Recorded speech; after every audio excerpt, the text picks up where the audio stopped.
ito naman yung part 2 ng mga baon namin. Ito, more on, actually, ito yung mga paborito ko. Ito yung pang sa akin. So, first is yung pianono roll from Fortune Bakery. Yan. So, if nagagawi kayo sa Walter, I'm not sure kung lahat ng Walter, pero kasi yung Walter dito sa Dasma, meron silang ganito. And then sa Mercury Drug. Sa Mercury Drug, parang halos lahat ata ng branch na napuntahan ko, meron sila. So, kung tatanungin nyo kung ano yung mga products na ma-recommend ko. So, ito, wala lang ranking. Kasi ito talaga, pantay-pantay silang lahat sa puso ko. So, first is itong pianono roll. Grabe, sobrang sarap na ito, guys. Sobra.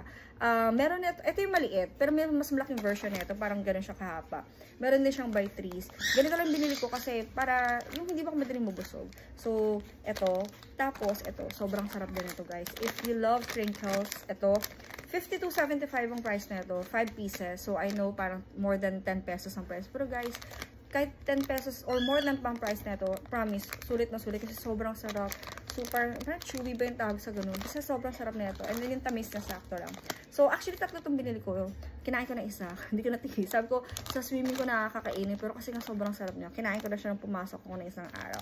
Masarap din yung coffee cake nila. Try nyo yun. Pati yung butter roll nila. Masarap yun, guys. So, kung nag-aalangan kayo try ito pag nakita na siya, wag na. Hindi kayo magsisisi. Promise, ang sarap.